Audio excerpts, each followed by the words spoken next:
ഓം ശാന്തി 27/7/2025 അവ്യക്ത BapDada revise course 14/3/2006. മുരളിയുടെ ടൈറ്റിലാണ് പരമാത്മാ മിലനത്തിന്റെ അനുഭൂതിക്ക് വേണ്ടി തലകീഴായ ഞാൻ എന്ന ഭാവം കത്തിക്കുന്നതിന്റെ ഹോളി ആഘോഷിക്കൂ. ദൃഷ്ടിയാകുന്ന പിച്ചാങ്കുഴലിലൂടെ സർവാത്മാക്കൾക്കും സുഖം, ശാന്തി, പ്രേമം, ആനന്ദത്തിന്റെ നിറം പിടിപ്പിക്കൂ. ഇന്ന് ഹോളിയസ്റ്റ് ബാബ ഹോളി കുട്ടികളുമായിട്ടാണ് മിലനം ആഘോഷിക്കുന്നത്. നാനാഭാഗത്തുമുള്ള ഹോളി കുട്ടികൾ ദൂരെയിരുന്നാലും സമീപത്താണ്. ബാബ്ദാദ അങ്ങനെയുള്ള ഹോളി അർത്ഥം പവിത്രമായ കുട്ടികളുടെ മസ്തകത്തിൽ തിളങ്ങിക്കൊണ്ടിരിക്കുന്ന ഭാഗ്യ നക്ഷത്രം കാണുകയാണ്. മുഴുവൻ കൽപ്പത്തിലും വേറെ ആരും ഇതുപോലെ മഹാൻ പവിത്രം ആകുന്നില്ല. ഈ സംഗമയുഗത്തിൽ പവിത്രതയുടെ വ്രതം എടുക്കുന്ന ഭാഗ്യവാന്മാരായ കുട്ടികൾ ഭാവിയിലും ഡബിൾ പവിത്രമാകുന്നു. ശരീരവും പവിത്രമായത്, ആത്മാവും പവിത്രം. മുഴുവൻ ചക്രം ചുറ്റിക്കറങ്ങിയാലും എത്ര മഹാത്മാക്കൾ വന്നിട്ടുണ്ട്. പക്ഷെ ശരീരവും ആത്മാവും പവിത്രമായ ധർമാത്മാക്കളോ മഹാത്മാക്കളോ വന്നിട്ടില്ല. ബാബ്ദാദയ്ക്ക് കുട്ടികളായ നിങ്ങളുടെ മേൽ അഭിമാനമുണ്ട്. ആഹാ, എന്റെ മഹാൻ പവിത്ര കുട്ടികളെ, ആഹാ. ഡബിൾ പവിത്രം. വേറെ ആരും ഡബിൾ കിരീടധാരികൾ ആകുന്നില്ല. താങ്കൾ ശ്രേഷ്ഠാത്മാക്കളാണ് ഡബിൾ കിരീടധാരികളാകുന്നത്. നമ്മുടെ ആ ഡബിൾ പവിത്രത, ഡബിൾ കിരീടധാരി സ്വരൂപം മുന്നിൽ വരുന്നുണ്ടല്ലോ. കുട്ടികളായ നിങ്ങളുടെ ഈ സംഗമയുഗത്തിലെ പ്രായോഗിക ജീവിതമാണ്. ഈ ജീവിതത്തിലെ വിശേഷതകൾ ഓരോന്നിന്റെയും ഓർമ്മചിഹ്നം ലോകത്തുള്ളവർ ഉത്സവത്തിന്റെ രൂപത്തിൽ ആഘോഷിക്കുകയാണ്. ഇന്ന് നിങ്ങൾ എല്ലാവരും സ്നേഹത്തിന്റെ വിമാനത്തിൽ ഹോളി ആഘോഷിക്കുവാൻ വന്നെത്തിയതാണ്. ഹോളി ആഘോഷിക്കുവാൻ വന്നതല്ലേ? നിങ്ങളെല്ലാവരും സ്വന്തം ജീവിതത്തിൽ പവിത്രതയുടെ ഹോളി ആഘോഷിച്ചു. ശരീരബോധത്തിലായത് കാരണം ഓരോ ആധ്യാത്മിക രഹസ്യങ്ങൾക്കും ലോകത്തിലുള്ളവർ സ്ഥൂല രൂപം കൊടുത്തു. താങ്കൾ ആത്മബോധത്തിലാണ്, ആധ്യാത്മിക ജീവിതം നയിക്കുന്നവരാണ്. അവർ ശരീരബോധം ഉള്ളവരാണ്. എല്ലാം സ്ഥൂല രൂപത്തിലാക്കി. നിങ്ങൾ യോഗ അഗ്നിയിലൂടെ തന്റെ പഴയ സംസ്കാരവും സ്വഭാവവും ഭസ്മമാക്കി കത്തിച്ചു കളഞ്ഞു. ലോകത്തിലുള്ളവർ സ്ഥൂലമായ അഗ്നിയിൽ കത്തിക്കുന്നു. കാരണമെന്ത്? പഴയ സംസ്കാരം കത്തിക്കാതെ പരമാത്മാ കൂട്ടുകെട്ടിന്റെ നിറം പിടിക്കുകയില്ല. പരമാത്മ മിലനത്തിന്റെ അനുഭവം ചെയ്യാൻ കഴിയില്ല. നിങ്ങളുടെ ജീവിതത്തിന് അത്രയ്ക്ക് മൂല്യമുണ്ട്. നിങ്ങളുടെ ഓരോ ചുവടും ഉത്സവ രൂപത്തിൽ ആഘോഷിക്കുന്നു. എന്തുകൊണ്ട്? നിങ്ങൾ സംഗമയുഗം മുഴുവൻ ഉത്സാഹവും ഉന്മേഷവും നിറഞ്ഞ ജീവിതം ജീവിച്ചു. നിങ്ങളുടെ ജീവിതത്തിന്റെ ഓർമ്മചിഹ്നമായി ഒരു ദിവസത്തെ ഉത്സവം ആഘോഷിക്കുന്നു. എല്ലാവരുടെയും സദാ ഉത്സാഹവും ഉന്മേഷവും സന്തോഷവും നിറഞ്ഞ ജീവിതമാണല്ലോ. ആണോ? അതോ ഇടയ്ക്കിടയ്ക്ക് ആണോ? സദാ ഉത്സാഹമുണ്ടോ? അതോ ഇടയ്ക്കിടയ്ക്ക് മാത്രമാണോ? സദാ ഉത്സാഹത്തോടെ ഇരിക്കുന്നു, സന്തോഷത്തിലാണ്. സന്തോഷം നമ്മുടെ ജീവിതത്തിന്റെ വിശേഷ പരമാത്മ സമ്മാനമാണ്. എന്തു പറ്റിയാലും ബ്രാഹ്മണ ജീവിതത്തിന്റെ സന്തോഷവും ഉത്സാഹവും ഉന്മേഷവും നഷ്ടപ്പെടുകയില്ല. ഈ അനുഭവമുള്ളവർ കൈ ഉയർത്തൂ. ഓരോ കുട്ടിയുടെയും മുഖം സദാ സന്തോഷത്താൽ വിടർന്നിരിക്കുന്നത് കാണാനാണ് ബാബ്ദാദ ആഗ്രഹിക്കുന്നത്. വേറെ ആരും നിങ്ങളെപ്പോലെ ഭാഗ്യവാന്മാർ ആയിട്ടില്ല, ആകാൻ കഴിയുകയുമില്ല. വ്യത്യസ്ത വിഭാഗത്തിലുള്ളവർ ഇരിക്കുന്നുണ്ട്. അനുഭവി മൂർത്തരാകാനുള്ള പ്ലാൻ സ്വയത്തിനു വേണ്ടി തയ്യാറാക്കിയോ? ബാബ്ദാദയ്ക്ക് സന്തോഷമുണ്ട്. ഇന്ന് ഇന്ന വിഭാഗങ്ങളൊക്കെയാണ് വന്നിട്ടുള്ളത്. സ്വാഗതം. വന്നതിന് ആശംസകൾ. സേവനത്തിന്റെ ഉന്മേഷവും ഉത്സാഹവും നല്ലതായി ഉണ്ട്. പക്ഷെ ആദ്യം സ്വയത്തിന്റെ പദ്ധതി വേണം. പദ്ധതികൾ ഓരോ വിഭാഗക്കാരും ഒന്നിനൊന്ന് മികച്ചതായി ഉണ്ടാക്കുന്നത് ബാബ്ദാദ കണ്ടു. വളരെ നന്നായി തയ്യാറാക്കുന്നുണ്ട്. ഒപ്പം സ്വ ഉന്നതിയുടെ പദ്ധതി തയ്യാറാക്കേണ്ടത് വളരെ ആവശ്യമാണ്. ബാബ്ദാദ ആഗ്രഹിക്കുന്നത് ഇതാണ്: ഓരോ വിഭാഗവും സ്വ ഉന്നതിയുടെ പ്രായോഗിക പദ്ധതി തയ്യാറാക്കുകയും നമ്പർ നേടുകയും വേണം. ഏതുപോലെയാണോ സംഘടനയിൽ ഒന്നിച്ചിരിക്കുന്നത്, വിദേശികളായാലും ദേശത്തിലുള്ളവരായാലും മീറ്റിംഗ് നടത്തുന്നു, പദ്ധതി തയ്യാറാക്കുന്നു. ബാബ്ദാദ അതിൽ തൃപ്തനാണ്. ഉന്മേഷവും ഉത്സാഹത്തോടെയും സംഘടിത രൂപത്തിൽ സേവനത്തിന്റെ പ്ലാൻ തയ്യാറാക്കുന്നതുപോലെ അത്രയും ഉന്മേഷവും ഉത്സാഹത്തോടെയും ശ്രദ്ധ നൽകി സ്വ ഉന്നതിയുടെ നമ്പർ ഉണ്ടാക്കണം. ബാബ്ദാദ കേൾക്കാൻ ആഗ്രഹിക്കുന്നതിതാണ്: ഈ മാസത്തിൽ ഈ വിഭാഗത്തിലുള്ളവർ സ്വ ഉന്നതിയുടെ പദ്ധതി പ്രായോഗികമാക്കിയോ? ഏതെല്ലാം വിഭാഗത്തിലുള്ളവർ വന്നിട്ടുണ്ട്?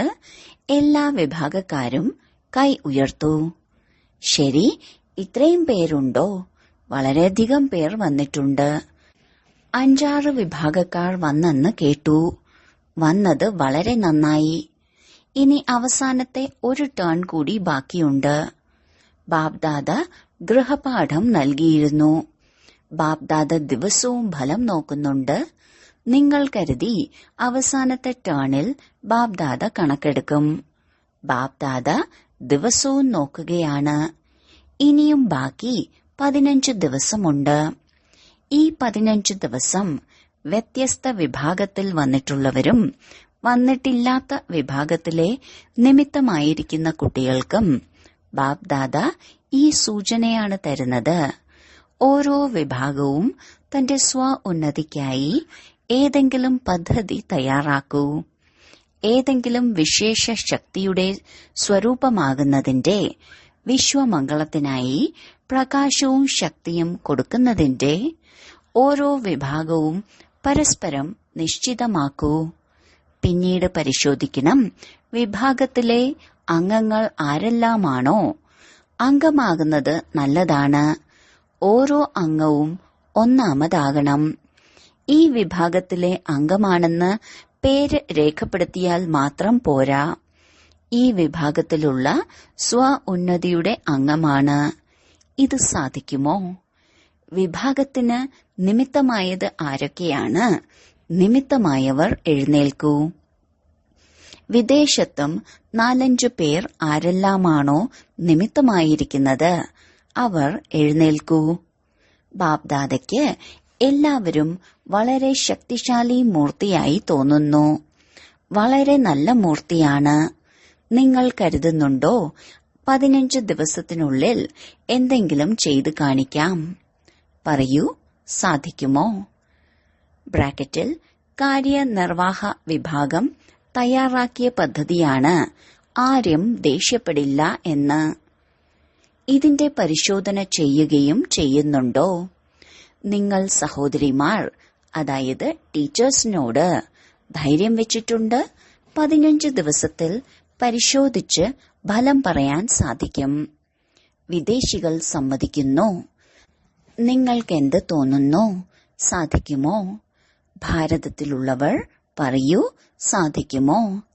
ബാബ്ദാദയ്ക്ക് നിങ്ങൾ എല്ലാവരുടെയും മുഖം കാണുമ്പോൾ ഫലം നല്ലതാണ് എന്നാണ് തോന്നുന്നത്. 15 ദിവസമെങ്കിലും ശ്രദ്ധിക്കുന്നതിന്റെ പുരുഷാർത്ഥം ചെയ്താൽ ഈ അഭ്യാസം മുന്നോട്ടും ഉപയോഗം വരും. അങ്ങനെയുള്ള മീറ്റിംഗ് ചെയ്യണം. ഏത് ഗുണത്തിന്റെ, ഏത് ശക്തിയുടെ ലക്ഷ്യമാണോ നേടേണ്ടത്, ഇതിൽ ബാബ്ദാദ നമ്പർ നൽകും. ബാബ്ദാദ കണ്ടുകൊണ്ടിരിക്കുകയാണ്. സ്വസേവനത്തിൽ ഒന്നാമത് ആരെല്ലാമാണ്? ബാപ്ദാദ കണ്ടു, നല്ല പദ്ധതികൾ ഉണ്ടാക്കുന്നുണ്ട്. സേവനവും സ്വ ഉന്നതിയും ഒന്നിച്ചില്ലെങ്കിൽ സേവനത്തിന്റെ പ്ലാനിൽ വേണ്ടത്ര സഫലത ഉണ്ടാകില്ല. അതിനാൽ സമയത്തിന്റെ സമീപതയെ മുന്നിൽ കണ്ടുകൊണ്ട് സേവനവും സ്വ ഉന്നതിയും കമ്പൈൻഡ് ആക്കൂ. സ്വ ഉന്നതി മാത്രം പോരാ, സേവനവും വേണം. സ്വ ഉന്നതിയുടെ സ്ഥിതിയിലൂടെ സേവനത്തിൽ കൂടുതൽ സഫലത ഉണ്ടാകും. സേവനത്തിന്റെയും സ്വ ഉന്നതിയുടെയും സഫലതയുടെ അടയാളമാണ് സ്വയം തന്റെ തന്നെ സന്തുഷ്ടത കാണും. ആരുടെയാണോ സേവനം ചെയ്യുന്നത് അവർക്കും സേവനത്തിലൂടെ സന്തുഷ്ടത അനുഭവമാകും. സ്വയത്തിനോ ആരുടെ സേവനത്തിനാണോ നിമിത്തമായിട്ടുള്ളത് അവർക്കോ സന്തുഷ്ടത അനുഭവമാകുന്നില്ലെങ്കിൽ സഫലത കുറവും സേവനം കൂടുതലും ചെയ്യേണ്ടതായി വരും. നിങ്ങൾക്കെല്ലാവർക്കും അറിയാം, സേവനത്തിലും സ്വ ഉന്നതിയിലും സഹജമായി സഫലത പ്രാപ്തമാക്കുന്നതിനുള്ള സ്വർണിമ താക്കോൽ ഏതാണ്? എല്ലാവർക്കും അനുഭവമുണ്ട്. സ്വർണിമ താക്കോലാണ് പെരുമാറ്റത്തിലും മുഖത്തും സംബന്ധ സമ്പർക്കത്തിലും നിമിത്തഭാവം, നിർമ്മാണഭാവം, നിർമ്മല വാണി. ബ്രഹ്മബാബയെയും ജഗദംബയെയും കണ്ടില്ലേ? ഇപ്പോഴും എവിടെയെങ്കിലും സേവനത്തിൽ സഫലതയുടെ ശതമാനം വരുന്നുണ്ടെങ്കിൽ അതിന്റെ കാരണം എന്താണ്? ആര് എത്രയ്ക്ക് ആഗ്രഹിക്കുന്നുവോ, എത്ര പദ്ധതി തയ്യാറാക്കുന്നു, അതിൽ ശതമാനം വരുന്നത് എന്തുകൊണ്ടാണ്? ബാബ്ദാദ കൂടുതൽ പേരിലും കണ്ട കാരണമാണ്. സഫലത കുറയുന്നതിന്റെ കാരണമാണ് ഒരു വാക്ക്. അതേതാണ്? ഞാൻ. ഞാൻ എന്ന വാക്ക് 3 തരത്തിൽ ഉപയോഗിക്കുന്നു. ദേഹി അഭിമാനിയിലും ഞാൻ ആത്മാവാണ്, ഞാൻ എന്ന വാക്ക് വരുന്നുണ്ട്. ദേഹാഭിമാനത്തിലും ഞാൻ എന്താണോ പറയുന്നത് ചെയ്യുന്നത് അതാണ് ശരി, ഞാൻ ബുദ്ധിവാനാണ്, ഇത് പരിധിയുള്ള ഞാൻ ആണ്. ഞാൻ ദേഹാഭിമാനത്തിലും ഞാൻ വരുന്നുണ്ട്. 3ാമത്തെ ഞാൻ ആണ്. ആരെങ്കിലും മനസ്സ് തകർന്നവരാകുമ്പോഴും ഞാൻ വരുന്നു.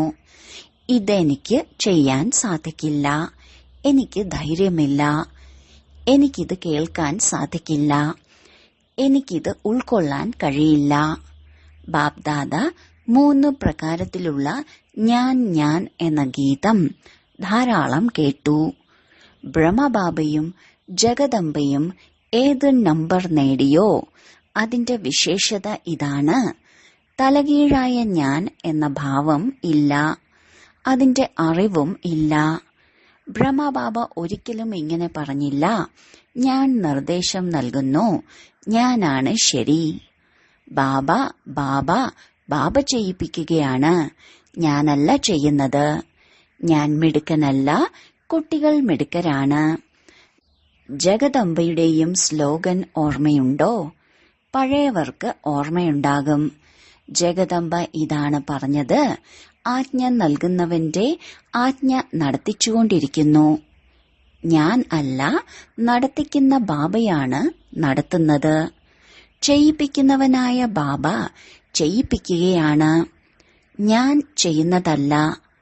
ആദ്യമേ ഉള്ളിൽ നിന്ന് ഈ അഭിമാനത്തിന്റെയും അപമാനത്തിന്റെയും ഞാൻ എന്ന ഭാവം സമാപ്തമാക്കി മുന്നോട്ടു പോകൂ. സ്വാഭാവികമായി ഓരോ കാര്യത്തിലും ബാബ ബാബ എന്ന് വരണം. സ്വാഭാവികമായി വരണം. ബാബയ്ക്ക് സമാനമാകുന്നതിന്റെ സങ്കല്പം എല്ലാവരും എടുത്തിട്ടുള്ളതാണ്. സമാനമാകുന്നതിൽ രാജകീയ ഞാൻ എന്ന ഭാവം കത്തിച്ചുകളയൂ. ശരി, ദേഷ്യപ്പെടുകയും ചെയ്യരുത്. ദേഷ്യം വരുന്നത് എന്തുകൊണ്ടാണ്? ഞാൻ എന്ന ഭാവം വരുന്നതുകൊണ്ട്. ഹോളി ആഘോഷിക്കാൻ വന്നതല്ലേ? ആദ്യം ഏത് ഹോളിയാണ് ആഘോഷിക്കുന്നത്? കത്തിക്കുന്നതിന്റെ. വളരെ നല്ലവരാണ്, വളരെ യോഗ്യരാണ്. ബാബയുടെ ആശയുടെ ദീപമാണ്. ഈ കുറച്ച് ഞാൻ എന്നുള്ളത് മുറിച്ചു കളയൂ. 2 ഞാൻ കളയൂ, 1 ഞാൻ വയ്ക്കൂ. എന്തുകൊണ്ട്? ബാബ് ദാദ കാണുന്നുണ്ട് താങ്കളുടെ അനേക സഹോദരീ സഹോദരന്മാർ ബ്രാഹ്മണരല്ല, അജ്ഞാനികളായ ആത്മാക്കൾ, സ്വന്തം ജീവിതത്തിൽ ധൈര്യം നഷ്ടപ്പെട്ടവർ. ഇപ്പോൾ അവർക്ക് ധൈര്യത്തിന്റെ ചിറകുകൾ നൽകണം. ആശ്രയം ഇല്ലാത്തവരായി മാറി, പ്രതീക്ഷ ഇല്ലാത്തവരായി മാറി. ഹേ ദയാഹൃദയരെ, കൃപയും ദയയും ചെയ്യുന്ന വിശ്വത്തിലെ ആത്മാക്കളുടെ ഇഷ്ടദേവാത്മാക്കളെ, തന്റെ ശുഭഭാവനയും ദയയുടെ ഭാവനയും ആത്മഭാവനയിലും കൂടി അവരുടെ ഭാവനകളെ പൂർത്തിയാക്കൂ. നിങ്ങൾക്ക് ദുഃഖത്തിന്റെയും അശാന്തിയുടെയും വൈബ്രേഷൻ വരുന്നില്ലേ? നിമിത്താത്മാക്കളാണ്, പൂർവജരാണ്, പൂജ്യരാണ്, വൃക്ഷത്തിന്റെ തായ്തടിയാണ്, അടിത്തറയാണ്. എല്ലാവരും നിങ്ങളെ അന്വേഷിക്കുകയാണ്. ഞങ്ങളുടെ രക്ഷകർ എവിടെ പോയി? ഞങ്ങളുടെ ഇഷ്ടദേവതകൾ എവിടെ? ഒരുപാട് വിളികൾ ബാബ കേൾക്കുന്നുണ്ട്. ഇപ്പോൾ സ്വ ഉന്നതിയിലൂടെ വ്യത്യസ്ത ശക്തികളുടെ സകാശം നൽകൂ. ധൈര്യത്തിന്റെ ചിറക് നൽകൂ. ആനന്ദത്തിന്റെ നിറം പിടിപ്പിക്കൂ. നിങ്ങൾ പരമാത്മാവിന്റെ കൂട്ടുകെട്ടിന്റെ നിറത്തിൽ വന്നു കഴിഞ്ഞു. അന്യാത്മാക്കൾക്കും കുറച്ച് ആധ്യാത്മികതയുടെ നിറത്തിന്റെ അനുഭവം ചെയ്യിപ്പിക്കൂ. പരമാത്മ മിലനത്തിന്റെ മംഗളമേളയുടെ അനുഭവം ചെയ്യിപ്പിക്കൂ. അലയുന്ന ആത്മാക്കൾക്ക് ലക്ഷ്യത്തിലേക്കുള്ള വഴി പറഞ്ഞുകൊടുക്കൂ. സ്വ ഉന്നതിയുടെ പദ്ധതി തയ്യാറാക്കി ഇതിൽ സ്വന്തം നിരീക്ഷകനായി പരിശോധിക്കണം. രാജകീയ ഞാൻ എന്ന ഭാവം വരുന്നില്ലല്ലോ. ഇന്ന് ഹോളി ആഘോഷിക്കുവാനാണ് വന്നിട്ടുള്ളത്. ഇന്ന് ബാബ് ദാദ ഈ സങ്കല്പമാണ് തരുന്നത്. ദേഹാഭിമാനത്തിന്റെയും അപമാനത്തിന്റെയും ഞാൻ, നിരാശയുടെ ഞാൻ, ഇതിനെ കത്തിച്ചിട്ട് പോകണം. കൂടെ കൊണ്ടുപോകരുത്. എന്തെങ്കിലും കത്തിക്കണമല്ലോ. അഗ്നി ജ്വലിപ്പിക്കുമോ? ജ്വാലാമുഖി യോഗ അഗ്നി ജ്വലിപ്പിക്കണം. കത്തിക്കാൻ അറിയാമോ? ജ്വാലാമുഖി യോഗം ചെയ്യാൻ അറിയാമോ? അതോ സാധാരണ യോഗമാണോ അറിയുന്നത്? ജ്വാലാമുഖി ആകൂ. Light might house. ഇത് ഇഷ്ടമല്ലേ? ദയവായി ശ്രദ്ധിക്കൂ. ഞാൻ എന്ന ഭാവം കത്തിക്കൂ. ഞാൻ ഞാൻ എന്ന പാട്ട് കേൾക്കുമ്പോൾ ബാബ് ദാദ സ്വിച്ച് ഓഫ് ആക്കുന്നു. ആഹാ ആഹാ എന്ന പാട്ട് ഉയരുമ്പോൾ ശബ്ദം കൂട്ടുന്നു. ഞാൻ ഞാൻ എന്നത് വളരെയധികം പിരിമുറുക്കം ഉണ്ടാക്കുന്നു. ഓരോ കാര്യത്തിലും പിരിമുറുക്കം ഉണ്ടാക്കും. ഇതല്ല, അതല്ല, അങ്ങനെയല്ല, ഇങ്ങനെയല്ല. ബുദ്ധിമുട്ട് ഉണ്ടാക്കുന്നത് കാരണം പിരിമുറുക്കം അനുഭവപ്പെടുന്നു. ചായ്വ്, പിരിമുറുക്കം, സ്വഭാവം, തലകീഴായ സ്വഭാവം, ഇതൊന്നും ബാബ് ദാദയ്ക്ക് ഇഷ്ടമല്ല. സ്വഭാവം എന്ന വാക്ക് വളരെ നല്ലതാണ്. സ്വയത്തിന്റെ ഭാവമാണ് സ്വഭാവം. അതിനെ വിപരീതമാക്കി കാര്യങ്ങളെ വലിച്ചു നീട്ടരുത്. തന്റെ നേർക്ക് ആകർഷിക്കരുത്. അതും വളരെ പിരിമുറുക്കമുണ്ടാക്കും. നിങ്ങളോട് ആര് എത്ര പറഞ്ഞാലും തന്റെ നേർക്ക് ആകർഷിതരാക്കരുത്. കാര്യങ്ങൾ വലിച്ചു നീട്ടരുത്. തന്റെ നേർക്ക് വലിക്കരുത്. ബുദ്ധിമുട്ടുകൾ എല്ലാം സമാപ്തം. ബാബ ബാബ ബാബ മാത്രം. ഇഷ്ടമല്ലേ? തലകീഴായ ഞാൻ എന്ന ഭാവം ഇവിടെ ഉപേക്ഷിച്ചു പോകണം. കൂടെ കൊണ്ടുപോകരുത്. ട്രെയിനിൽ ഭാരം കൂടുതലാകും. നിങ്ങളുടെ പാട്ടാണ് ഞാൻ ബാബയുടേതാണ്, ബാബ എന്റേതാണ്, അല്ലേ? ഒരു ഞാൻ വയ്ക്കൂ, 2 ഞാൻ സമാപ്തമാക്കൂ. ഹോളി ആഘോഷിച്ചു, സങ്കല്പത്തിൽ കത്തിച്ചു കളഞ്ഞു. ഇപ്പോൾ സങ്കല്പം വെക്കണം. സങ്കല്പം ചെയ്തോ? കൈ ഉയർത്തൂ. ചെയ്തോ? അതോ കുറച്ചുകൂടി ബാക്കിയുണ്ടോ? കുറച്ച് സമ്മതിക്കുമോ? കുറച്ച് സമ്മതിക്കാം എന്നാണെങ്കിൽ കൈ ഉയർത്തൂ. കുറച്ച് ബാക്കിയുണ്ടാകുമോ അതോ ഇല്ലയോ? നിങ്ങൾ വളരെ ധൈര്യശാലികളാണ്. ആശംസകൾ. സന്തോഷത്തിൽ നൃത്തം ചെയ്യൂ, പാട്ടുപാടൂ. സമ്മർദ്ദത്തിലല്ല, പിരിമുറുക്കമില്ല. ശരി. ഇപ്പോൾ സെക്കൻഡിൽ നമ്മുടെ മനസ്സിലുള്ള സങ്കല്പങ്ങളെ സമാപ്തമാക്കി ഒരു സെക്കൻഡിൽ ബാബയോടൊപ്പം പരംധാമത്തിൽ ഏറ്റവും ഉയർന്ന സ്ഥാനത്ത് ഏറ്റവും ഉയർന്ന ബാബയുടെ കൂടെ ഏറ്റവും ഉയർന്ന സ്ഥിതിയിൽ സ്ഥിതി ചെയ്യൂ. ബാബയ്ക്ക് സമാനം മാസ്റ്റർ സർവശക്തിവാനായി വിശ്വത്തിലെ ആത്മാക്കൾക്ക് ശക്തിയുടെ കിരണങ്ങൾ നൽകൂ. ശരി.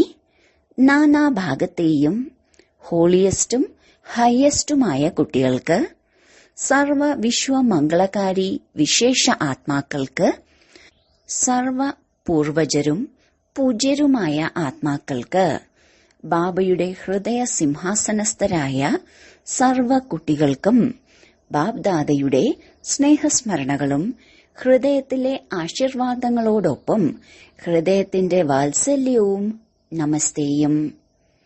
വളരെ ദൂരെ നിന്ന് വന്നിട്ടുള്ള കത്തുകൾ, കാർഡുകൾ, ഇമെയിലുകൾ, കമ്പ്യൂട്ടറിലൂടെയുള്ള സന്ദേശങ്ങൾ ബാബ്ദാദയ്ക്ക് കിട്ടി.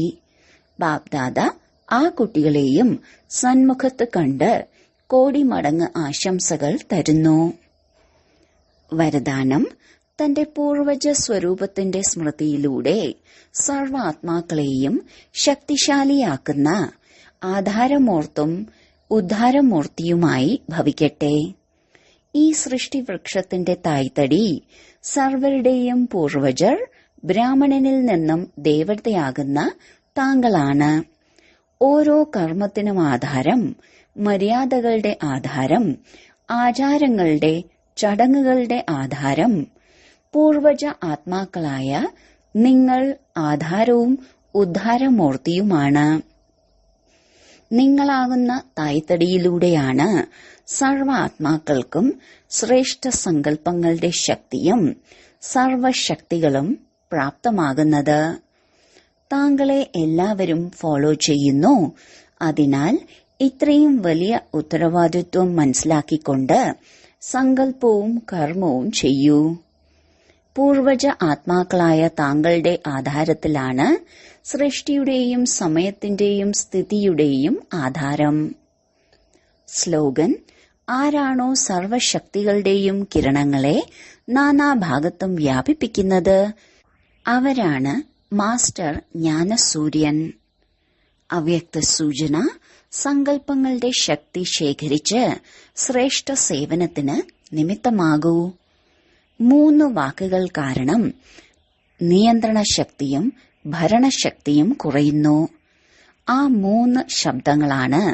1 എന്തുകൊണ്ട്, അതായത് വൈ.